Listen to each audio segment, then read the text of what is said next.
Met Kelly. So, okay. I first met Kelly kind of not on accident, but as we were kind of speaking just a few minutes ago, maybe on purpose. Um he had started a meeting here. It didn't last long, but it was on at 5:30 every weeknight, I believe. Um and I was pretty new, still pretty raw. And my sponsor had told me, "Hey, there's this meeting at 5:30. It's perfect. You can scoot it down right after work." And I was like, "Oh, this is gonna be great."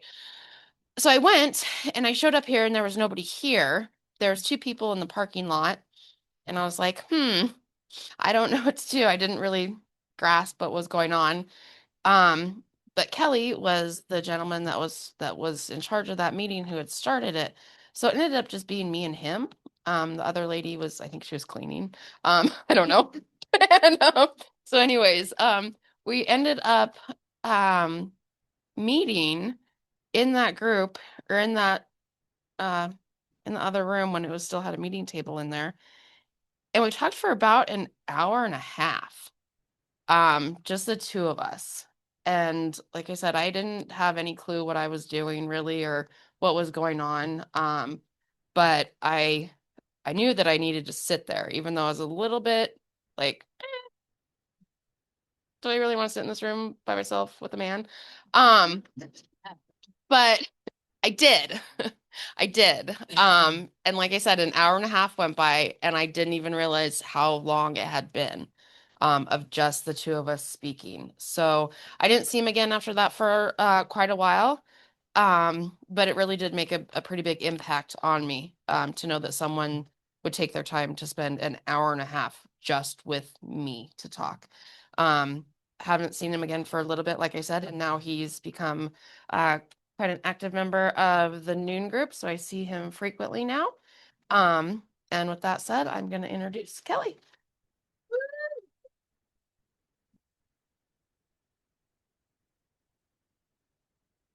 I'm Kelly. I'm an alcoholic, and I thank you guys for having me come down here. I got a call this morning. I want you to know that I wasn't the first choice. So, but a guy who I like a lot, who goes to the Missoula group, called me on the phone and said, "Would you come down and share at the speaker meeting at the 4D Club?" And anytime you have an opportunity to carry AA's message and you can do it, it's fortunate. And so you should do it. I was sitting here and I don't bring notes to the meeting or anything. There because we have a saying in AA. It says, "Let go, let God." And I'm finding, oh, by the way, my sobriety date is August 8th of 1983. So I got here when I was 25. Is there anybody in here 25 years old or younger? Wow. Yeah. Well, you didn't have to raise your hand. I already knew you were. Yeah. Gray hair. Yeah. But when I got to AA, I got here because of circumstances. That word circumstances makes a lot of difference in an alcoholic's life. I had a bunch of warrants out for my arrest over in Seattle, around the Seattle market over there, and I had to go from jail to jail to jail to take care of each one of these warrants. And the last judge that I went in front of sentenced me to Alcoholics Anonymous as part of my probation and and all that. And I like to say that he admitted that I was powerless over alcohol and that my life had become unmanageable because I'd taken up a lot of the court's time, really, um, and the probation officer's time. See, I didn't realize it, but but I was so self-centered, I didn't realize just how many people I affected in my drinking and all the antics that go with it. And just to give you a little background about myself, my father was born in Hamilton. My family came to Missoula on and off over the years. I went to elementary school here for a while. They used to have a wading pool out here at Greeno Park. Does anybody remember it? No? Yeah, it's been a long time ago. I'm 68 years old, and it's been 60 years, I mean, it's been a long time. And my brother and we used to go up to the M, and we would walk around downtown. My dad was a bellman at the Florence Hotel down here when it existed. And um, Missoula, I think, is about, if I look back on my life, about the only real place that I can consider home, Missoula, Montana. And because you've been coming here all my life, in and out. And I love Missoula. It's a nice town. It's got a lot of diversity here, different things. And it's pretty. It's a pleasant place. So I like it here.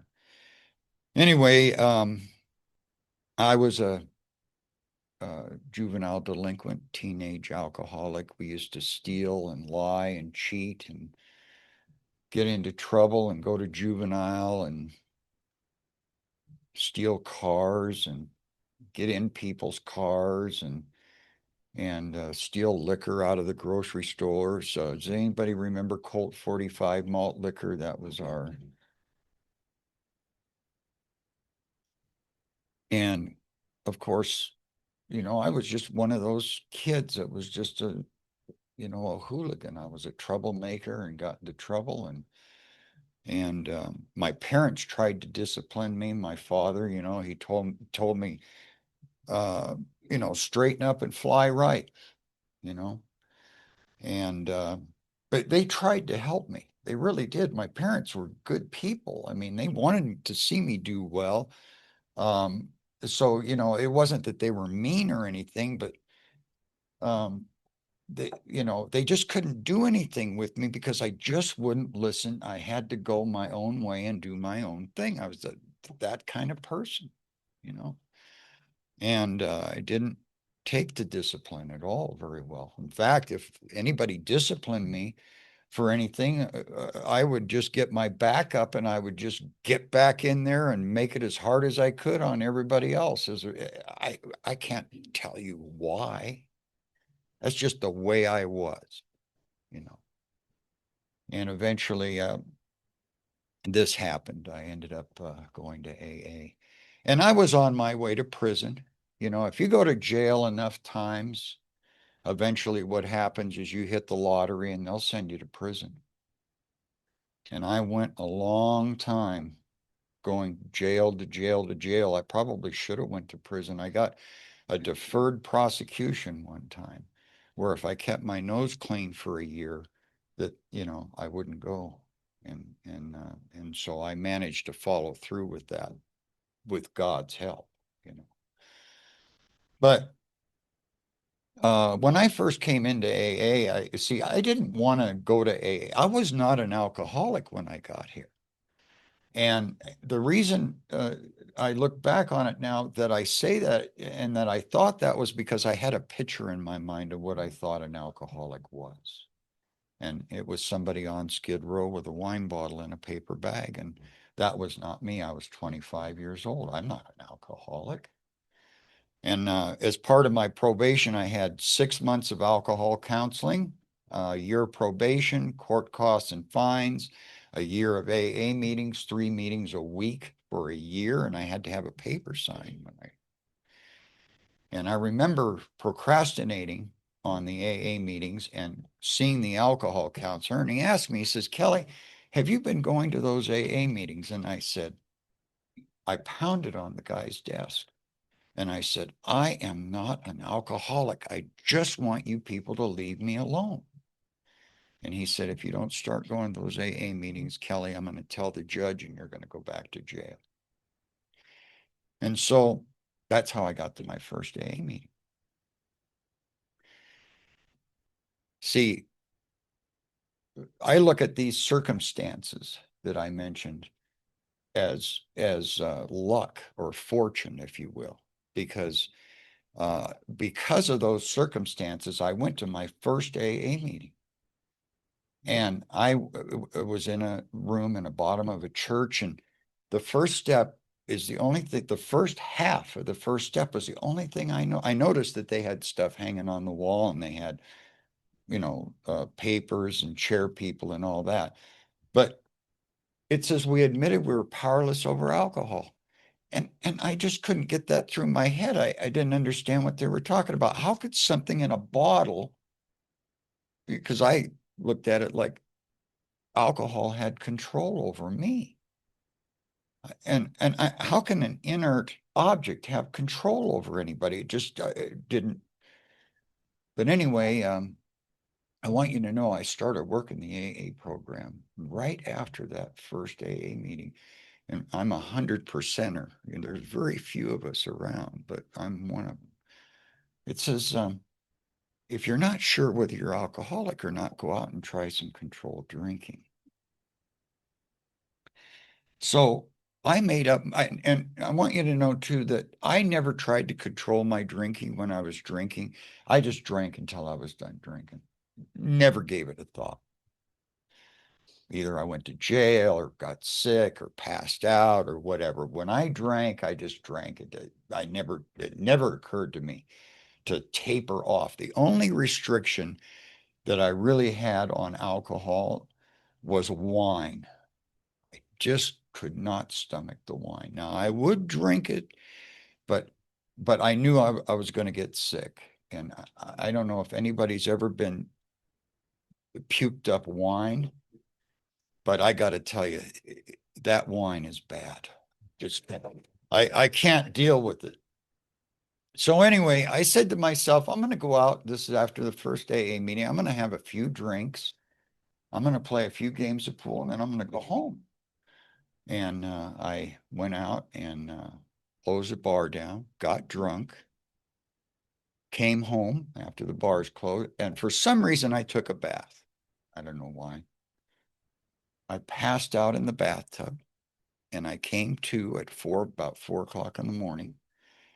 And the thought was running through my mind, and this is after one AA meeting, and I believe this one thought saved me. I wonder if those people in AA could be right about this alcohol business, you see, because I remembered that I had said, I'm only going to have a few drinks and play a few games of pool. And I ended up drunk, which was not my intention. And I said, I wonder if those people in AA, I wonder if there's something to that. And I haven't had a drink since. It's been over 42 years now. And so I got that out of the way right away. And you know what?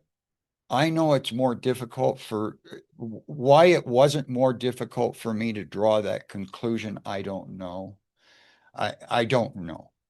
But the conclusion has got to be drawn somewhere along the line in sobriety that drinking, it's out of control when I drink.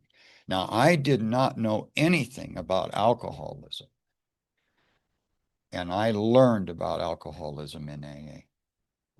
And what I learned was that in the beginning, in the doctor's opinion, it talks about where we have this allergy to alcohol.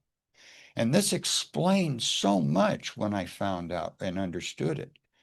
When I put it in my body, see, it's not when it's the inert object outside of me, it's when it's in me that I'm powerless over alcohol.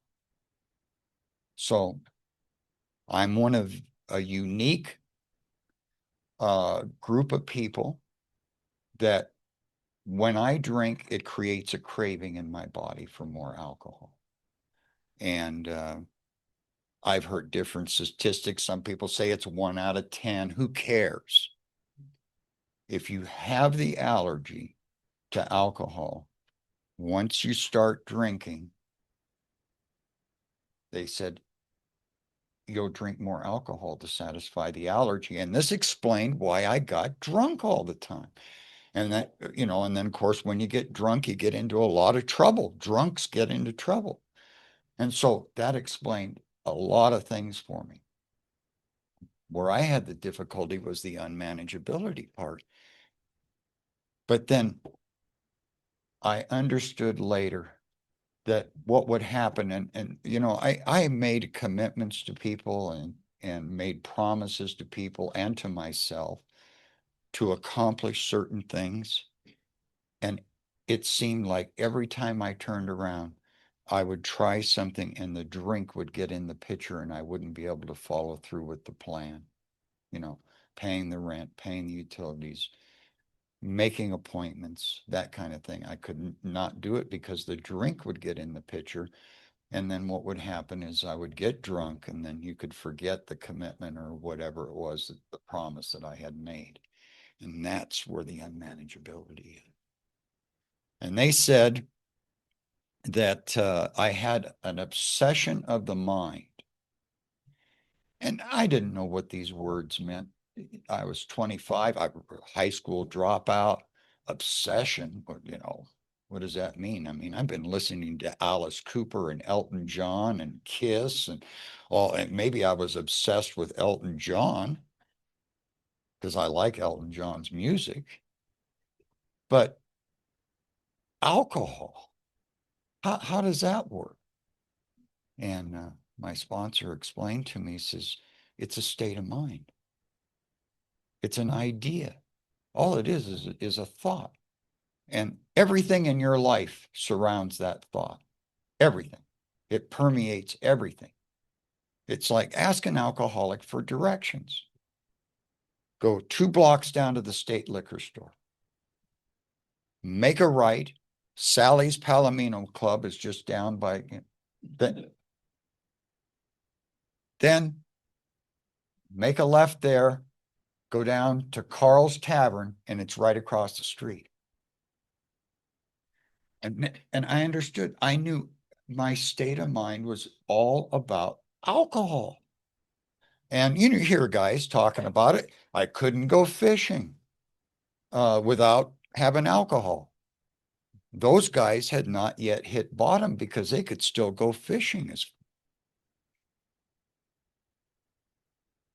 I never did anything but drink. But it's all a state of mind. And my whole mind was geared around the alcohol.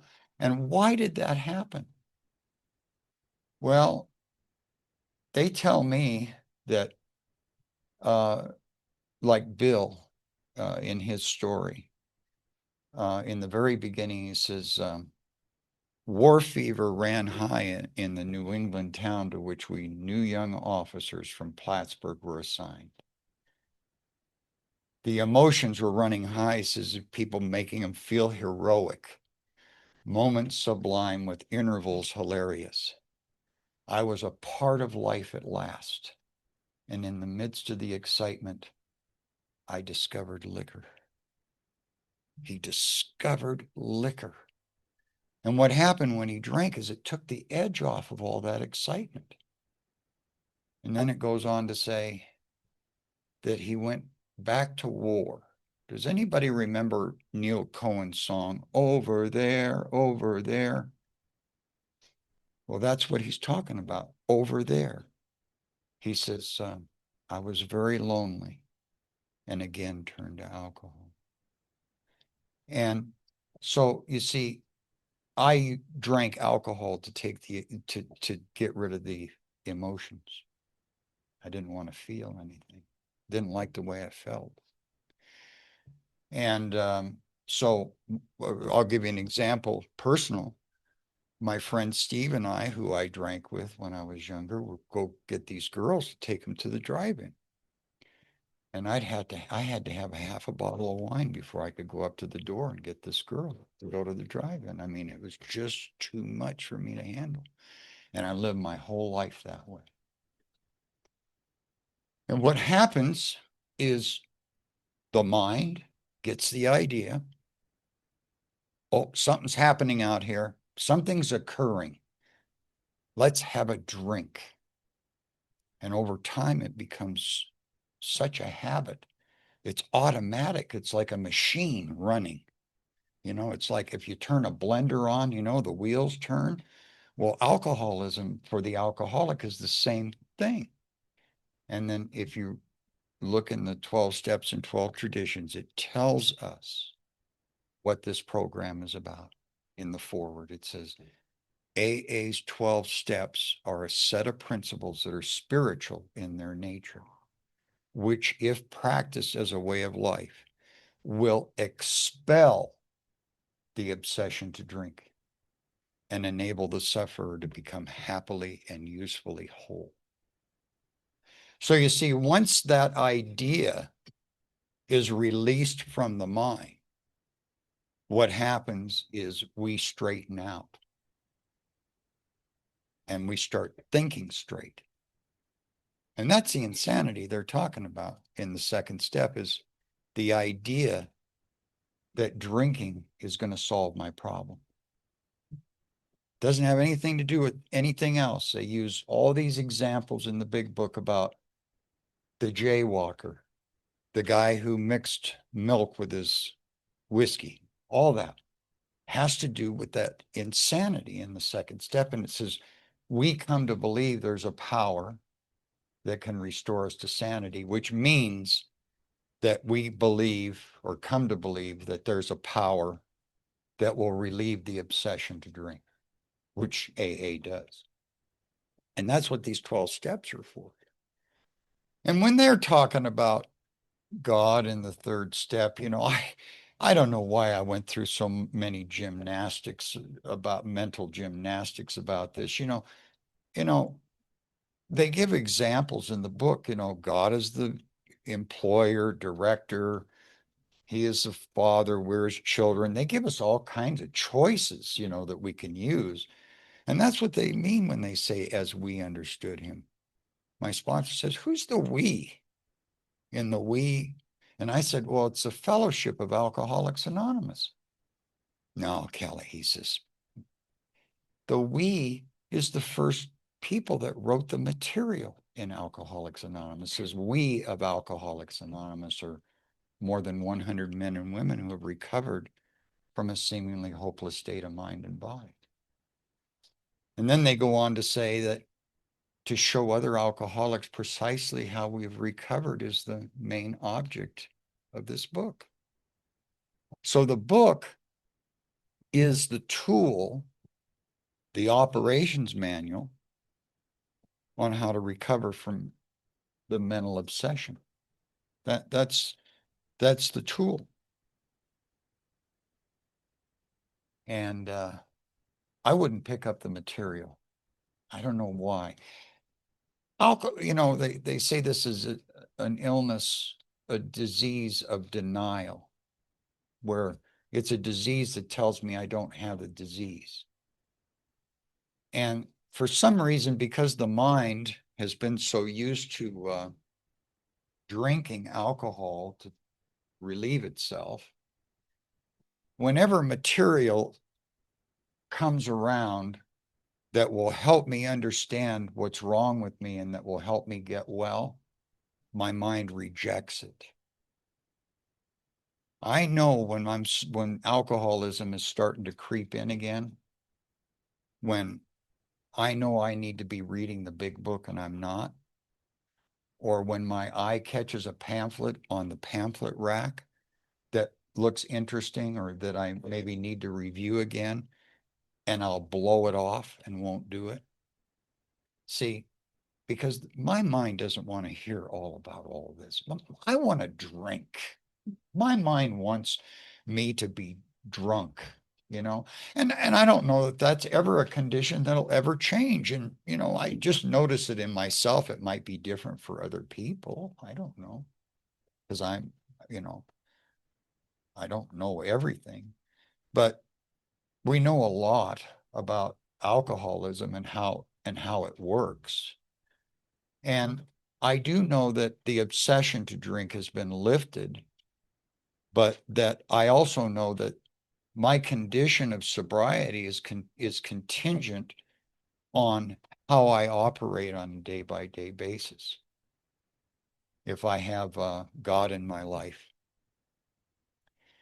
Now, as I go through uh, the AA program and I meet all these people and everything, the one thing that I find that the common thread is for people that have that are on the beam that are doing this thing is they ask God for help at one time or another before they got here or after they got here. Um, the people that ask God for help get it. I know because I asked God for help and He's helped me, see. And it says God does not make too hard of terms for those who seek Him. So when I get on my knees and I ask God to help me, I also remember one other very important thing about this God that they talk about in Alcoholics Anonymous. It says, we have a loving God in AA.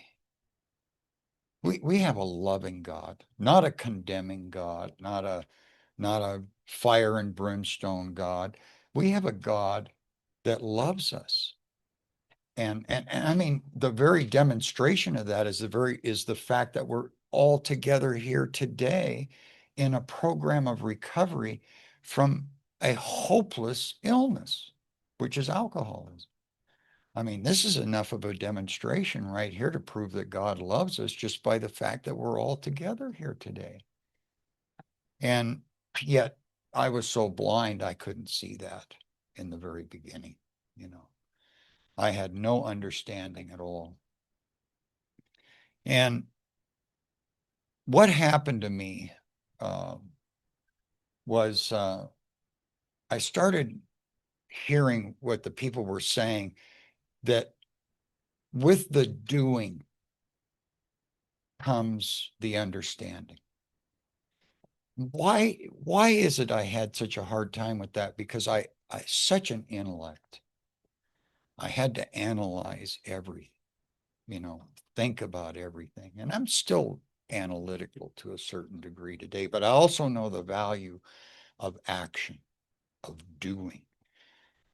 And you see, that's understanding is where thinking and doing meet. Oh, now I understand why they told me to chair a meeting, read the big book, take an office like literature rep or GSR or whatever.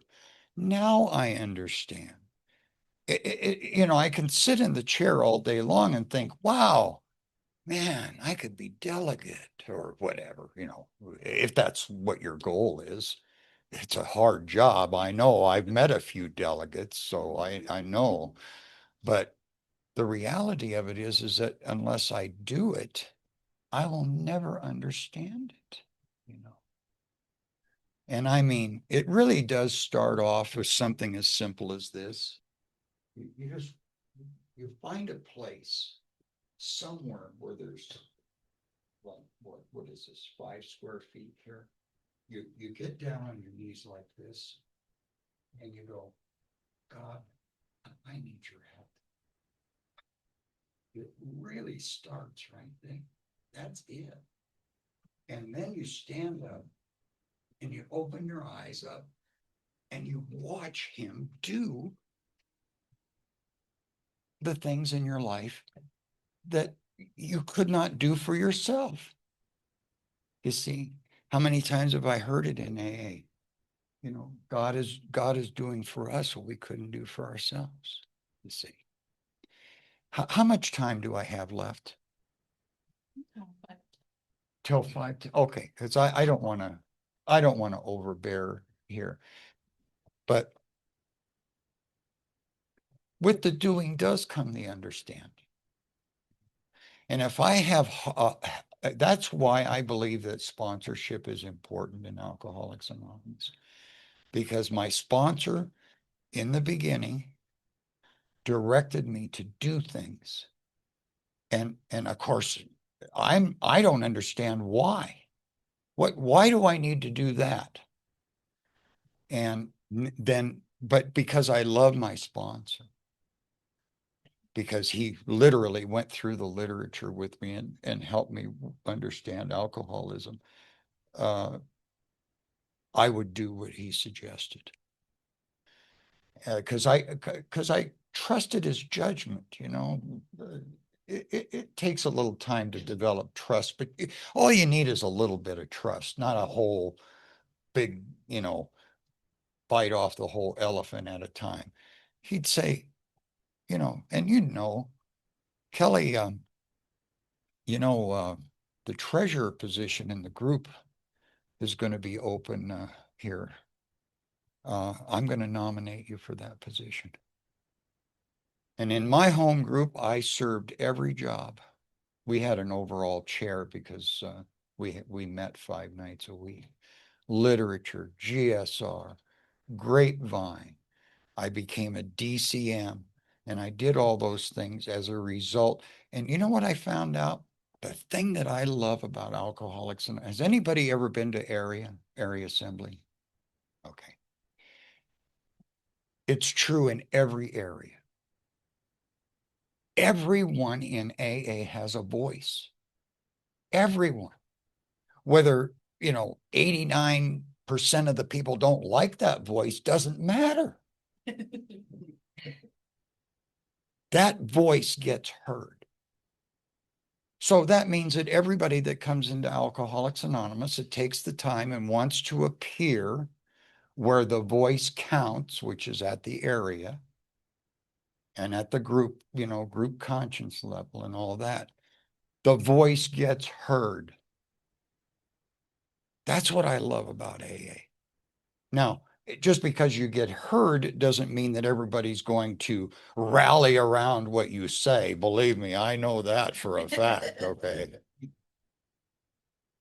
But at least you get heard anyway.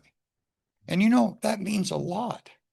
Well, these people didn't ignore me. They didn't blow me off. They didn't, you know, they genuinely listened to what I had to say. And, you know, I can't think of too many other places where, you know, that makes such a big difference. And you know, so when a person comes into Alcoholics Anonymous, they're coming into something that's not just these chairs and these tables and these people that are right here. They're coming into something that's big. It's worldwide, you know, it's like I could go anywhere. And, you know, I've traveled a lot around the United States. I've been to meetings in Green Bay, Wisconsin. I've been to a meeting in Fallon, Nevada. Does anybody know where Fallon, Nevada is? No? Well, I worked Fernley and I ended up at the meeting in Fallon. I've ended up in Reno at the Dryers Club there, and they still have spittoons. Now, whether they use them or not, I don't know. I don't remember that part, but they still had them. One time I went to Las Vegas and went to an AA meeting there. And has anybody seen those great big huge spools that they have that they use for wire? Well, that's what the tables were at the meeting. And I've been in Yuma, Arizona.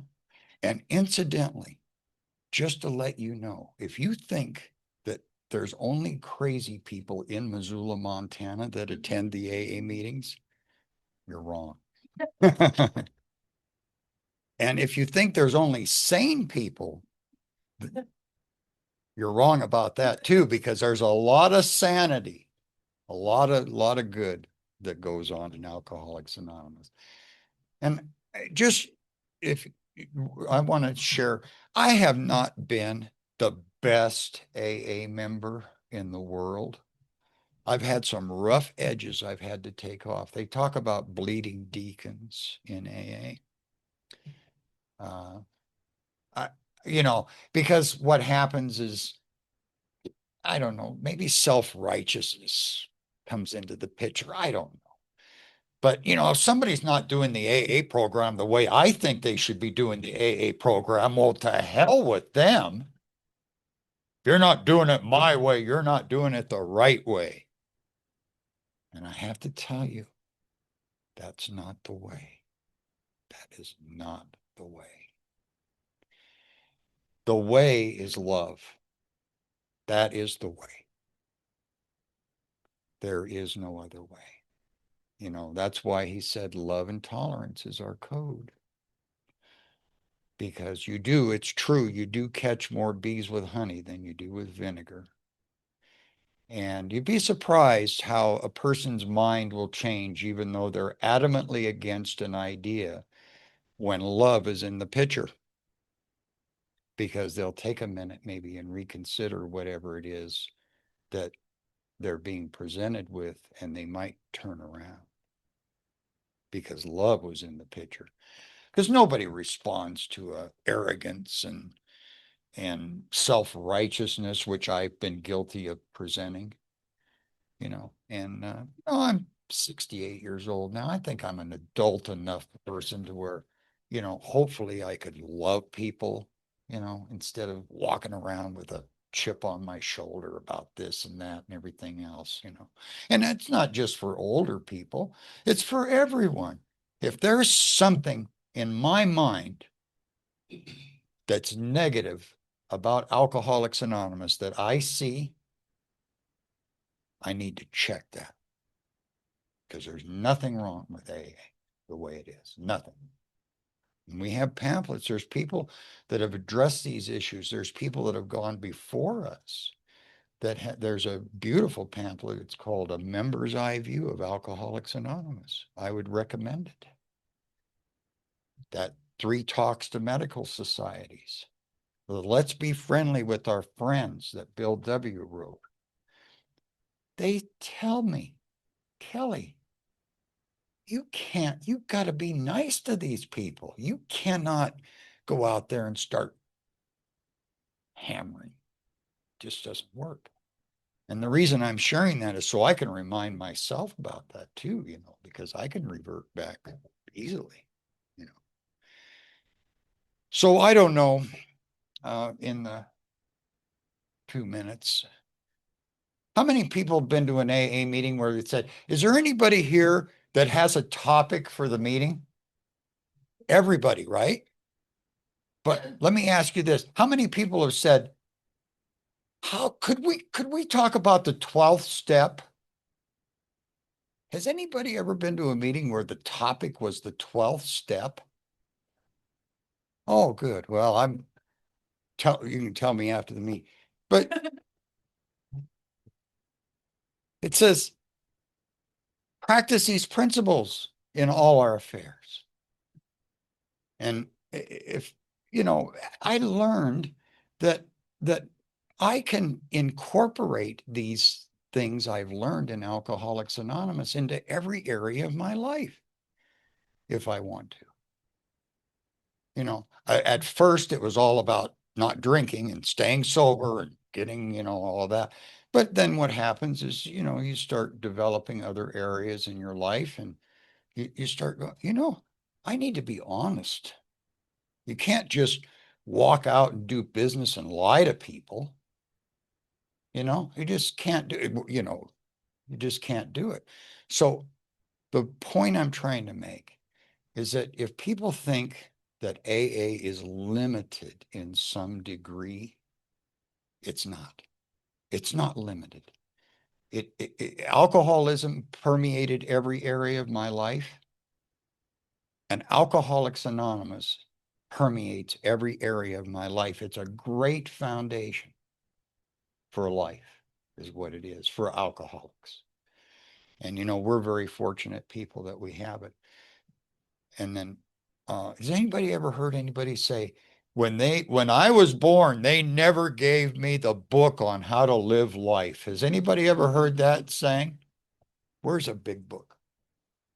If you're an alcoholic and you get a hold of a big book, you've been given the book on how to live life if you're an alcoholic. Hey, man. I mean, it's like, has anybody worked with a Shilton manual? you know, mechanic's manual, how to take this part apart and, you know, replace it or whatever. Well, Alcoholics Anonymous is perfect. I mean, if you're an alcoholic and you want to get over it, the big book's got the answers. And then not only that, but you've got technicians around you all over the place that can answer questions that you have. So we have it made. I didn't think I had it made. There's been times I've sat in these meetings just sick because I wasn't working a program or I'd given up on myself or whatever. But if you hang in there, no matter what you're going through, I believe that Alcoholics Anonymous will bring you through it. And that's all I have. Thank you so much for having me.